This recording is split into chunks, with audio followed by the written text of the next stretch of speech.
Bismillahirrahmanirrahim. Assalamualaikum warahmatullahi wabarakatuh.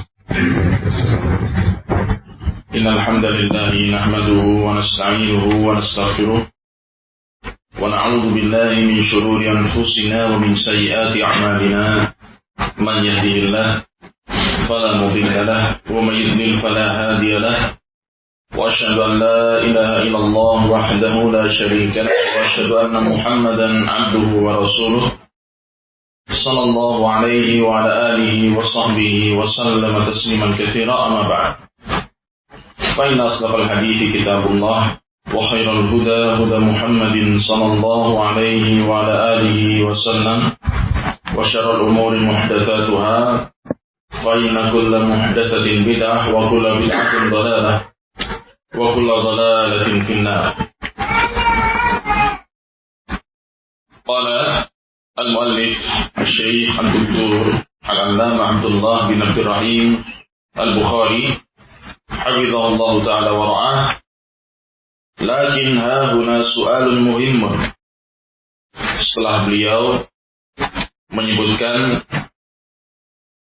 pada an-nuqtatul ula, poin atau pembahasan pertama tentang definisi salaf secara bahasa di dalam bahasa Arab, kemudian beliau memasuki pembahasan tentang makna salaf secara istilah. Beliau menyebutkan ayat di dalam surat At-Taubah, ayat yang ke-100. Was-sabiquna al-awwaluna minal muhajirin wal ansar walladzina ittaba'uuhum biihsanin radhiyallahu anhum wa radu an, ila akhiril ayat. Kemudian beliau menyebutkan hadis Ibnu Mas'ud radhiyallahu ta'ala anhu, bahwasanya Rasulullah bersabda, khairun nasi qarni thumma alladhina yalunahum thumma alladhina yalunahum, hingga akhir hadis. Kemudian juga menyebutkan riwayat dari Aisyah radhiyallahu anha mengisahkan seorang pria yang bertanya kepada Rasulullah, ayyun nasi khairun, siapa manusia terbaik? Kemudian Rasulullah menjawab, al-qarnul ladzi ana fi thumma tsani thumma tsalits. Demikian, setelah kita mendengar dalil-dalil tersebut, pertanyaan penting yang menjadi suatu pertanyaan yang timbul di benak sebagian orang. Lakin hahuna su'alun muhimmun. Di sini ada satu pertanyaan penting. Wa huwa hal tahdiduz zamaniyul waridu fi hadits Ibnu Mas'ud wa Aisyah wa ghairihima min al-ahadits, dan pembatasan zaman, pembatasan waktu yang dimaksud yang disebutkan di dalam hadis Ibnu Mas'ud dan hadis Aisyah radhiyallahu anha yang barusan kita baca tadi, yang telah beliau sebutkan, yaitu pembatasan masa atau zaman pada 3 generasi awal dari umat ini, generasi sahabat, generasi tabi'in, dan generasi atba'ut tabi'in, dan juga hadis yang lain yang berbicara tentang hal ini. Apakah pembatasan waktu ini cukup di dalam mendefinisikan makna salaf secara istilah? Di makna akhar, atau dengan ungkapan yang lain, hal kullu man 'asha fi dzalikumul 'asri al-mubaraki yakfi ay yakuna min as-salafis salih alladziina yuqtada bihim? Apakah setiap orang yang hidup di masa tersebut, di masa yang diberkahi tersebut, yaitu kapan? 3 generasi awal dari umat ini. Apakah setiap orang yang hidup di masa itu bisa disebut sebagai salafus saleh, atau tergolong ke dalam salafus saleh yang bisa diteladani, bisa kita meneladani mereka? Bisa dipahami ya pertanyaannya? Maka jawaban dari pertanyaan ini? Al-jawabu la qat'an. Tentu saja tidak. Tidaklah setiap orang yang hidup di masa 3 generasi awal tersebut kemudian bisa disebut sebagai salafus saleh. Qala hafizahullah li'anna as-sabq az-zamaniyya laysa kafiyan fi ta'yin as-salaf. Karena hanya sekedar masa yang terdahulu bukanlah cukup di dalam menentukan salaf. Siapakah yang disebut dengan salaf? Tidak hanya bergantung pada waktu. Idla budda ayyudafa ila hadha qaidun muhimun. Harus disandarkan kepada hal ini qaidun muhimun, yaitu keterangan tambahan yang penting. Wa huwa muwafaqatuhu lil kitabi was sunnati wa fahmi sahabati radhiyallahu anhum. Yaitu adanya muwafaqah, kesesuaian dengan Alkitab, Al-Quran, As-Sunnah dan pemahaman sahabat radhiyallahu anhum. Sehingga tidak hanya sekedar masa hidup. Setiap orang yang hidup di zaman sahabat pasti salafus saleh, atau tidak semua yang hidup di zaman tabi'in atau atba'ut tabi'in termasuk salafus saleh. Ya, tidak sekedar itu, tapi harus juga dilihat pada sisi yang lain, yaitu kesesuaian orang tersebut pemahamannya, manhajnya dengan Alkitab, As-Sunnah dan juga pemahaman sahabat. Qala hafizallah wa lihadza najidu anna a'immat as-sunnati yuqayyiduna hadzal istilah. Oleh karena itu kita mendapati bahwasanya para imam sunnah memberikan keterangan tambahan terhadap istilah ini, yaitu istilah salaf. Fayaqulun, maka mereka mengatakan as-salafus saleh. Sehingga tidak sekedar mengucapkan salaf, menyebutkan lafaz salaf, istilah salaf, tapi diberikan qaid saleh di belakangnya. As-salaf as-saleh, yaitu pendahulu yang saleh. Liyakhruja bidzalika as-salafut saleh, agar keluar dari cakupan lafaz salaf itu orang-orang yang saleh. Salaf tapi yang saleh. Ya, huruf shadnya diganti ta. Ini maknanya bertolak belakang. Maknanya berlawanan. Kalau soleh itu baik, kalau soleh itu jelek. Sehingga salafut soleh adalah pendahulu yang jelek. Mimman kana fi asrihim, yang juga hidup di masa mereka. Hidup di masa salafus soleh. Walam yakun ala fahmihim wa min walihim wa min hajihim. Akan tetapi tidak sejalan dengan pemahaman mereka, tidak berada di atas jalan atau thariqah yang ditempuh oleh salafus saleh, dan tidak juga berada di atas minhaj salafus saleh. Minhaj itu metode atau juga jalan, cara pandang, pemahaman, atau yang semana demikian. Qala hafizahullah ta'ala wa kama yuqal al-waqi'u khairu syahidin. Sebagaimana dikatakan al-waqi', realita itu adalah khairu syahid, saksi yang terbaik. Realita yang ada itu menjadi bukti yang terbaik. Fal qadariyatu kharajat baina adhuri jam'in min as-sahabah. Beliau menyebutkan beberapa contoh salafus saleh, orang-orang yang menyimpang, orang-orang yang sesat, kelompok-kelompok yang menyimpang dan sesat muncul di zaman sahabat, atau juga muncul di tiga generasi awal dari umat ini. Contoh yang pertama, kelompok menyimpang Qadariyah. Kelompok menyimpang Qadariyah, yaitu kelompok yang meyakini bahwasanya Allah la ya'lam al-umura illa ba'da wuqu'iha. Allah tidak mengetahui perkara-perkara yang terjadi kecuali setelah terjadinya perkara tersebut. Mereka menafikan apa? Ilmu Allah. Sehingga para ulama menghukumi kafir kelompok Qadariyah yang tergolong nufah. Ya, Qadariyah juga bertingkat-tingkat penyimpangan dan kesesatannya. Yang paling fatal adalah Qadariyah an-nufah.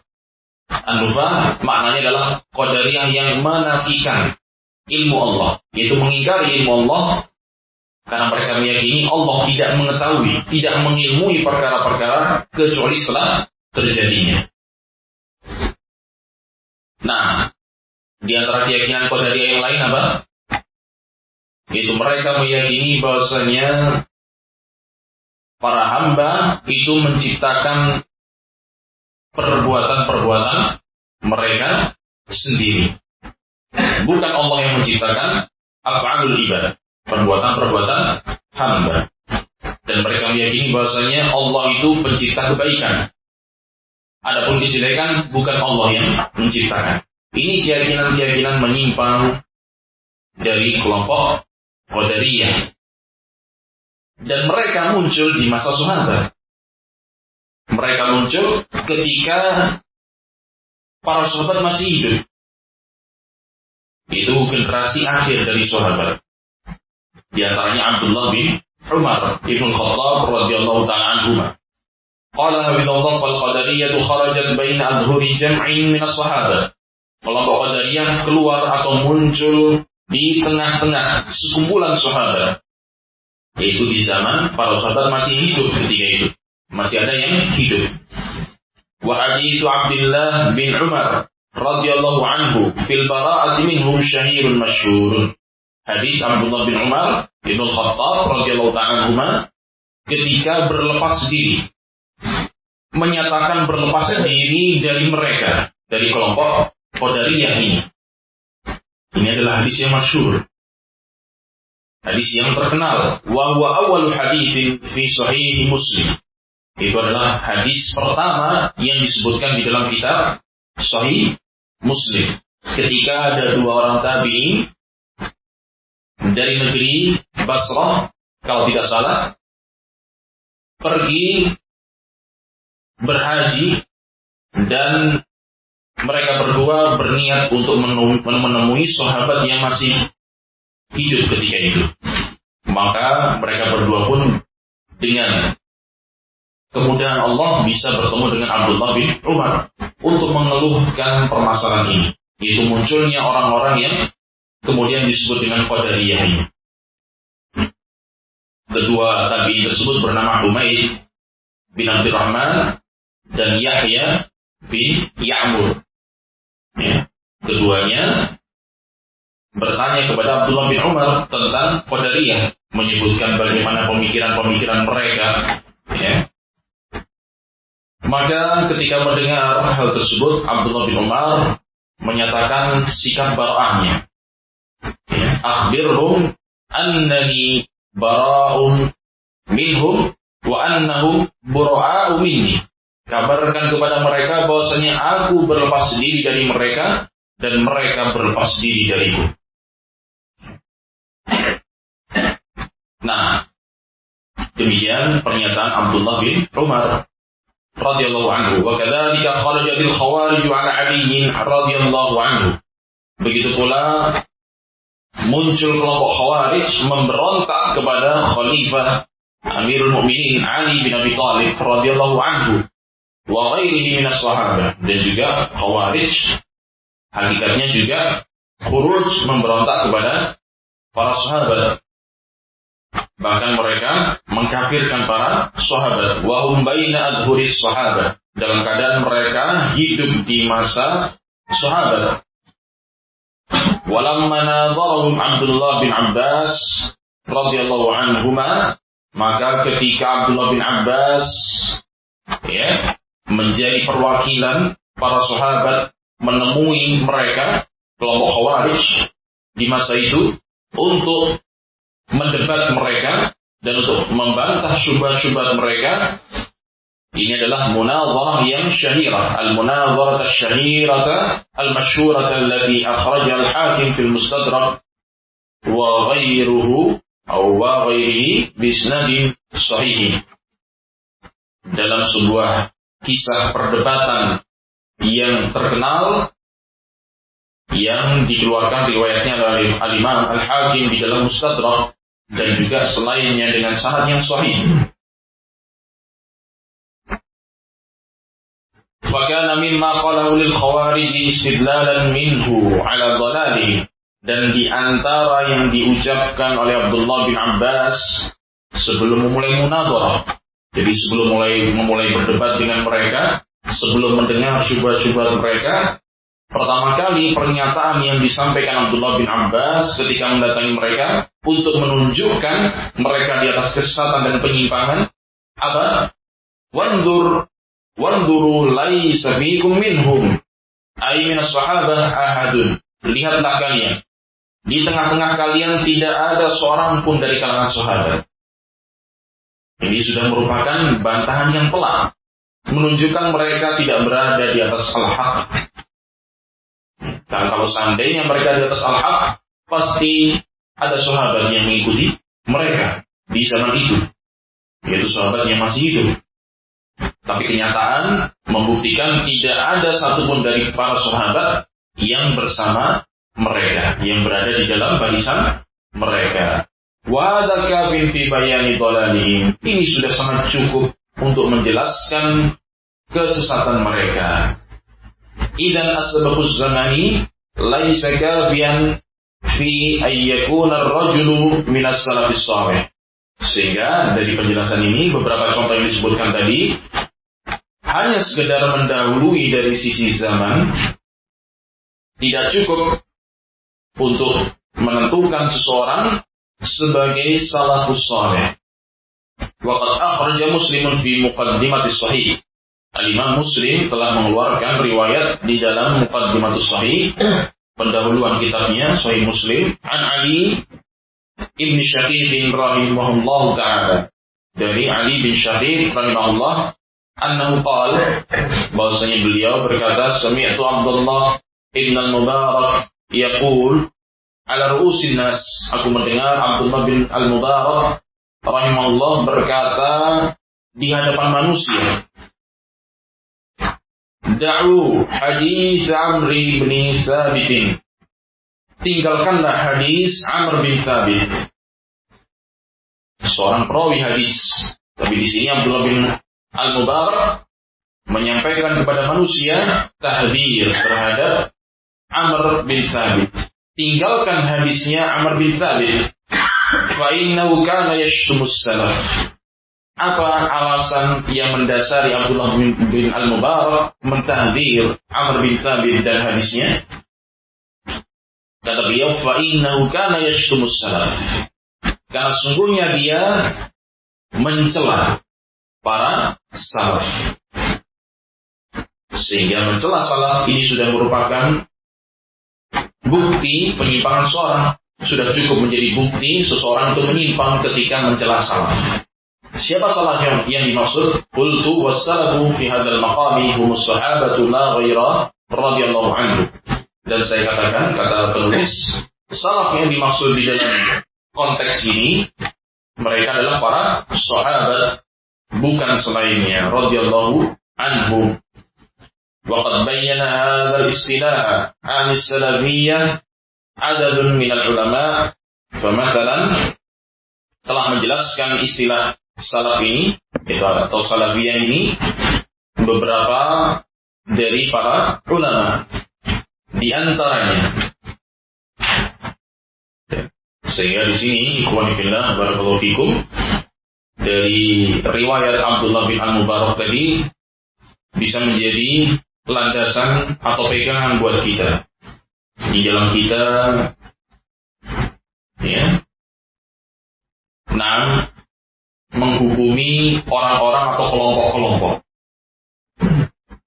yaitu apakah orang tersebut atau kelompok tersebut menghormati para sahabat ataukah tidak. Dan jika kita mendapati ada orang atau kelompok yang mencela sahabat atau menjatuhkan kehormatan, kredibilitas satu orang sahabat saja, maka ini menunjukkan penyimpangannya, menunjukkan bahwasanya dia berada di atas kesesatan. Kemudian beliau menyebutkan beberapa contoh penjelasan para ulama mendefinisikan as-salafiyah. Yang pertama, qala Imam Ahli Sunnati Ahmad ibn Hanbal rahimahullah wa radiya anhu. Berkata Imam Ahli Sunnah Ahmad ibn Hanbal di dalam risalahnya yang masyhur, yang terkenal, Usul Sunnah, yang pernah kita bahas dengan syarah Syekh Rabi' hafizahullah.